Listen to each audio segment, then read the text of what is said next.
I'm Jason Harmon, and this is API Intersection, where you'll get insights from experienced API practitioners to learn best practices on things like API design, governance, identity, auth, versioning, and more.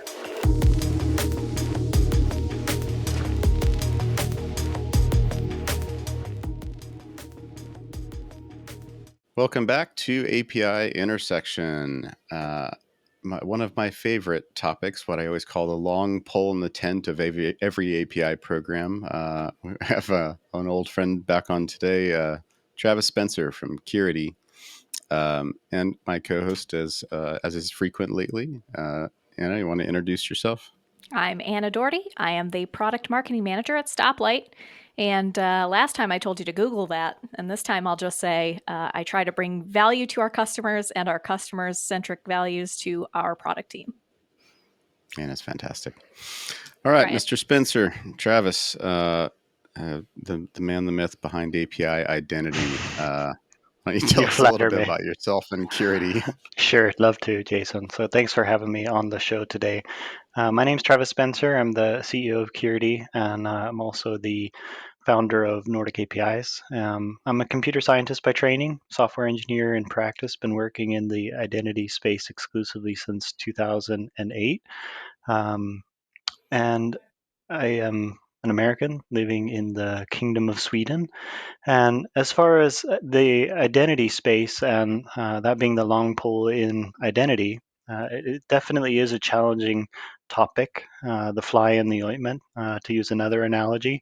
And so that's why we started Curity. So me and the CTO of Curity, Jakob Ideskog, we were on a long drive actually back from a Nordic APIs event in Denmark. And we were riffing just like we're riffing now about different ideas, different thoughts, different things. And it was like, it's the identity. It's such a hard part. And there's so much in these specifications. We had just given our talk at Nordic APIs and explained all of this stuff and great reception, great crowd. It's just, there's so much more. And it was like, we need to go from just explaining this to actually providing a product that can codify this and takes like all of our knowledge and just like embodied in the product, so people can have a really simple time just deploying it and setting it up and getting to business of building and securing APIs. So that's why we founded Curity, and it's great because it really sort of dovetails in with Nordic APIs, which is telling the whole API story. The stuff that we don't work on, like business models, platformification, design, all those sort of aspects of APIs. And we can come and tell our part of the story just like every other member of the community, which is sort of great then to be able to share that and do the security aspects of it, and then also follow along with the product for those who are interested in it. Yeah, I'll add here too. It's been no secret that I think Nordic APIs, both in terms of kind of event community building content, my favorite has been for years. I'm a little sad that I haven't been to Stockholm the last couple of years to visit the kingdom. Yep. But actually, just recently did the live cast, which wasn't the same, but still kind of cool. Yep. Still touching the old property. Yeah, we're looking forward to being back in Austin also. At our first event there in Austin, we had Stoplight with us, so it'd be great to be back, and we're looking forward to it. I'm not sure if we'll be able to do it this first half of the year, but maybe at the end of the year, and then definitely next year we'll be back in Austin. Yeah, that'd be cool. Reach out. So I guess I should probably explain the long pole in the tent thing, the fly in the ointment here. That certainly every place I've ever been around APIs has, it's like you quickly realize the hardest problem that we're going to have to solve is how all the kind of auth stuff works, which tends to unfurl into what is, how are you identifying users as a general thing. And so I remember, actually, I think it was the first Nordic APIs I went to. I was like, all right, Curity, these guys do identity stuff. And I like cornered you. It was like, caught you at the coffee machine. Like, Travis, I have one question. Like, I've looked around and all I could find was like Xacaml, this like at the time, I guess now it's probably 20-year-old standard XML based. I'm like, there's got to be something better, like, and there's got to be some modern, cool, like open source thing that makes this easy. What is it? Like, give me the secret. and you pretty much shrugged and went, no, that's how it is. So I think that was probably 5+ years ago. I'm curious, like, kind of when you look at sort of the world of standards and things around this stuff, like, has it gotten any better or easier? It's a great question. So it's really ironic that it is the fly in the ointment and the long pole in the tent when it's such an easy thing for us people to do, right? I, I know you, Yeah. Jason, and now on I'll recognize you. I know you. It's just sort of instinctive in our nature to like know people and recognize people and build relationships, but it's completely not the nature of a computer. And so to try to transform that human instinct into something that a computer can do for us is a really really difficult problem. And to help with that, I mean, we the best thing I think to do is to build a standard that we can all agree on. So at least we're talking the same language, we're talking the same protocol, and then especially when we're talking about internet scale and widely distributed networks, different APIs in different places, they need to all be sort of working in the singing to the same tune, working in the same technologies. So it is getting better. Definitely, there are newer technologies. In the last few years, a lot of work that's been going on is in the OpenID Foundation and the OAuth Working Group, Hmm. sort of setting the groundwork there and now starting to build on top of that. So in the OpenID Foundation, there's a working group called the Financial Grade API Working Group that is defining financial grade APIs. And these are useful to anyone who's really conscious or concerned about security, not just banks and financial services industry organizations. And so that really takes the bar up on security. And by following that profile, that sort of version or slant of OpenID, you can know that you're following security best practices and running at a very high level of security. And the other thing is in the OAuth working group, there's sort of two different standards organizations, the IETF where the working group is and the OpenID Foundation where the OpenID spec and FAPI are. And in the OAuth working group, there's also been a lot of work on security best practices and actually trying to trim out some of the parts of OAuth that maybe aren't the best to be using from a security perspective for sure, and making it easier to implement it in a safe way and a way that's easier to sort of follow along and not fall into a security pitfall. So those things have definitely helped. The thing, though, to always keep in mind is that OAuth is really not the auth part isn't for authentication. It isn't about figuring out who someone is. OAuth is a delegation protocol, so I can delegate my rights to someone or something else to access resources that are mine or I'm entitled to. So it's really a better to call it O delegation, but that sounds corny, so we won't.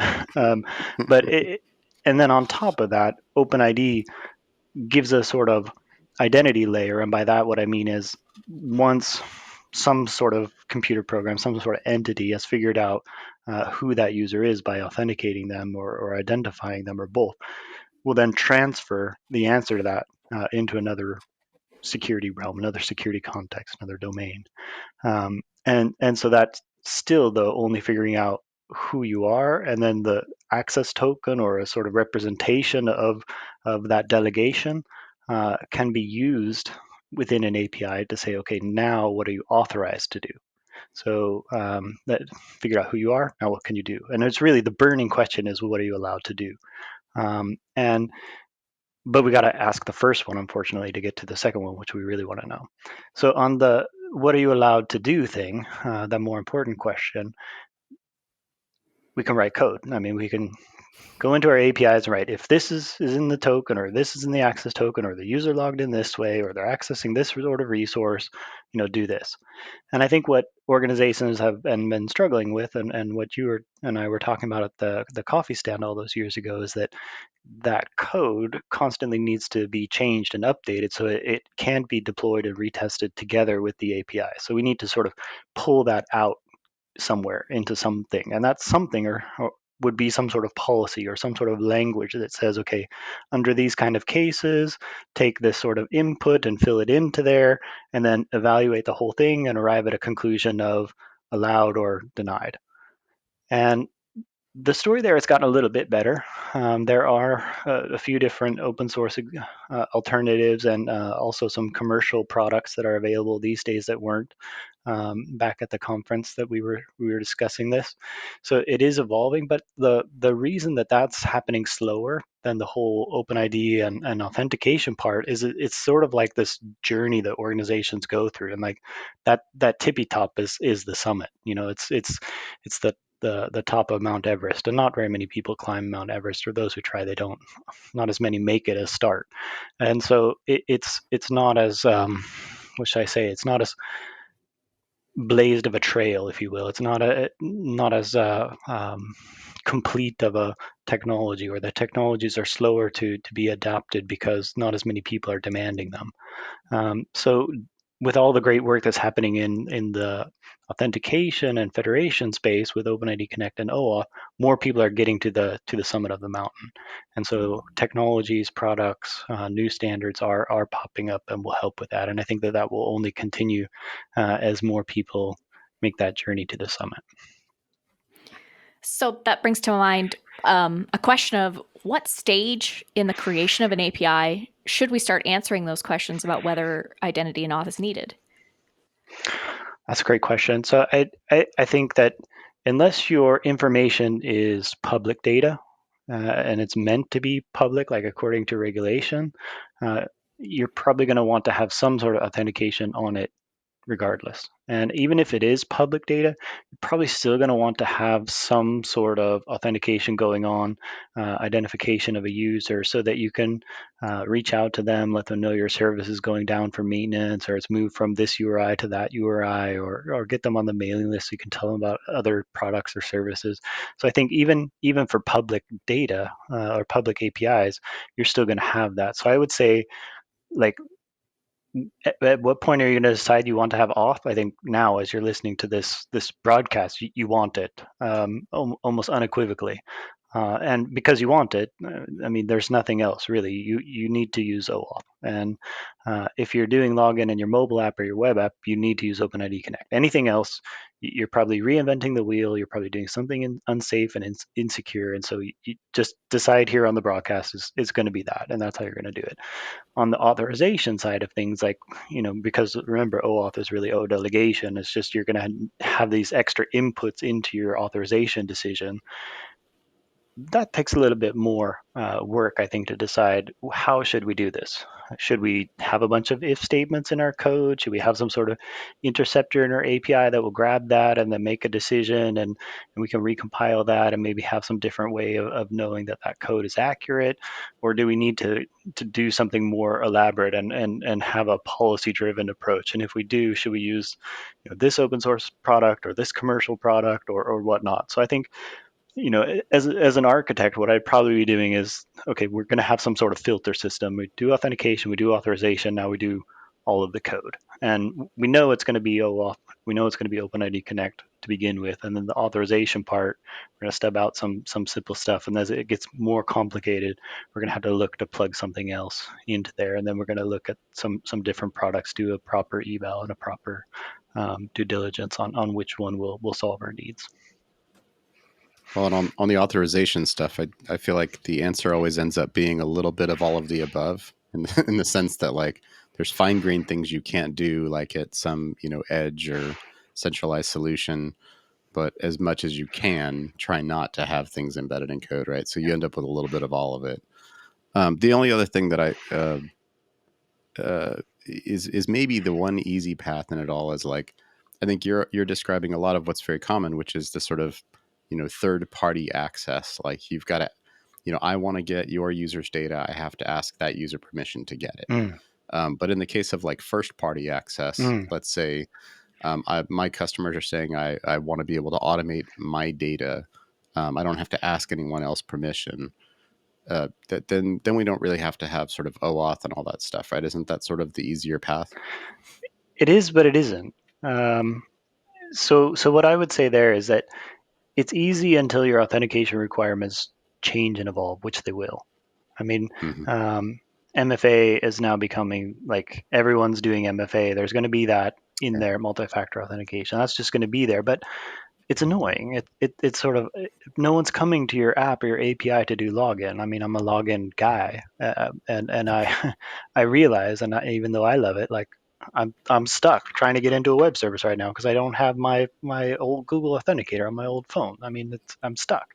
So no one's coming to your to do MFA, and so there needs to be an evolution of that also, where it's like, hello, I'm doing this, I'm working on the app this way, I'm working in the API this way. It's me. It's not an attack. So it's okay to let me in with the username, password. I'm in the same geography, same device, all this kind of stuff. We need to be learning about that.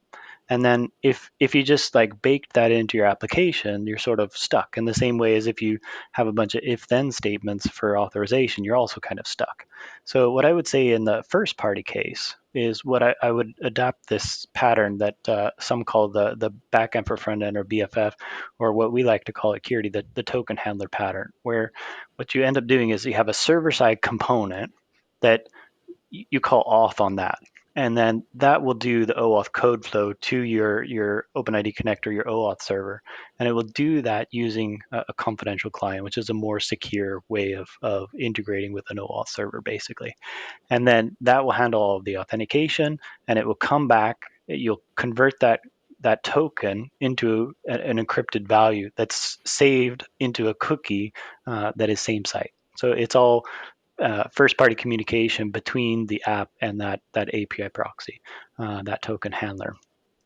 And then, if things morph, things evolve, you don't disrupt the consumer of the API. And so I think it's a more evolvable approach, and I would take that architectural pattern even in a first-party scenario. Yeah, no, it makes sense. I mean, you can start with the first party stuff, but it's just a matter of time before the bigger, more complicated stuff comes. I think so. I think so. So when you look across, you know, I think one, I love that you were highlighting a lot of the kind of standards work that's going on. I know things like, sort of OWASP API top 10, it's like we have API stuff that's happening now. Mm. But I think beyond kind of these implementation patterns, like, are there any other sort of trends, besides everything getting attacked all the time, that you see kind of, coming to bear in the identity world? I do see some big trends, definitely. So I mean, open banking is a very very big initiative over here in Europe, UK, Australia, Brazil, and I see that will expand into other geographies, including the U.S., Middle East, Hong Kong, and Asia. And then I also think that where it's already sort of taken root, it will flourish into open finance, open government, open manufacturing, open X industry. And so I think that will really create an increased demand for APIs. And I think that those APIs are going to need to be highly secure. And they're going to be under regulatory requirements to conform to a very high level of security. So I see a trend of more openness, more regulation, and higher levels of security. I also see in the identity space that there are some big trends and some big drivers that are increasing the demand for OpenID Connect. If I look at the Gartner hype cycle, it's sort of on the beginning now in the sort of trench of disillusionment and heading up into the plateau of deployment. And the things I think that is going to get it out of that trench and more up to a high plateau is this increased demand from protocols and standards that are building on top of that. So open banking is definitely one, but also things like PIPS 201-3, which is a new standard from the U.S. federal government that requires all federal employees and contractors to be able to federate and to do that using OpenID Connect and other protocols. So that will definitely increase demand and push that up. But also, third-party cookies are dying, and the APIs are building higher level APIs on top of that to say, I'd like to do federated login, or like we just talked about, maybe even first-party login. And those protocols are all being designed around OpenID Connect. And another thing is distributed identities. So these are definitely coming onto the scene, and the bridge that will bring distributed identities, which is a great and really important technology so that we can be anonymous and private online, but also secure and safe. We need to have a bridge to all the existing applications, and OpenID Connect is that.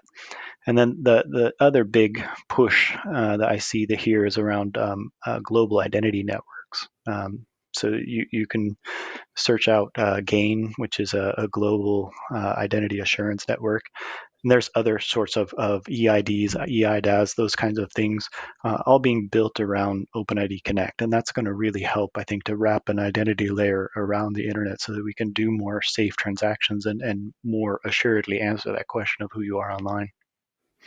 As all of these standards are being, more popular, how do you balance the need to adhere to these standards but still maintain a good consumer experience? Right? Mm. You have a lot to think about there. What are some recommendations? I think that the standards themselves are working to provide good user experience. Like with the third-party cookies, those APIs are really designed to make it easy to work with the browser. The browser will have sort of widgets and Chrome built into the tabs to make it easier for users to figure out, hey, what the heck's going on here? I think also that um, standards like OpenID Connect, I mean, they're all using HTML and well, they're using HTTP, and so they're RESTful. They're true hypermedia APIs. And so what we've been doing at Curity is actually taking the fact that it is OpenID Connect is a hypermedia API and be able to consume that and interact with that API using a hypermedia client. So you can build this into your web application, have all these kinds of login methods, all the sophistication you have around that, the sort of stuff we were talking about with predictability and considering different people's geographical locations and all that sort of stuff right there in the application you're interacting with. So you don't jump out, lose context, forget what you were doing, get stuck with this other app on the mobile phone, that kind of thing. So Hypermedia actually provides us and affords us with a possibility to manage the entire login process as a sort of state machine, and we can use that state machine right within the mobile or the web application that the user's already interacting with. So that will really simplify user experience. All right. Well, I don't know if you've, excuse me, I don't know if you've spent much time listening to the podcast. I know you're a busy guy, but if you have, then you know what the question that's coming. My heart always being with kind of startups and bootstrapping things and all that. And for listeners of that ilk, that all sounds cool and expensive and complicated. Uh, where do we get started? Like, if I'm building a Scratch app, I don't know how to build an OpenID Connect provider with EI-DOS and all the other acronyms. Like, what's the safe place to get started for listeners? So if you're building Scratch applications, I would focus more on how to move on the XY coordinate and focus on other lower level things or base things first. But when you evolve from that to building your Terraria mods and then maybe one step up from there with building your first web application, the thing I'd like to encourage you with is that we made OpenID Connect to be a very simple protocol for you. It's super hard for the server, and you can thank people like Curity and others who've implemented the hard part of the server. But you can write it within a few lines of PHP. You write it within a few lines of C#. I wrote an OpenID Connect client the other day in Java, and it's very straightforward, very simple. And the place to get started, if you go to the OpenID Foundation, you can do a search for that, and you can find lots of examples there, and you can find blog posts that will also point you in the right direction. You can also go to Curity.io. We have a getting started section there. You can use our community edition of the server, so it's completely free. You just download it and use it.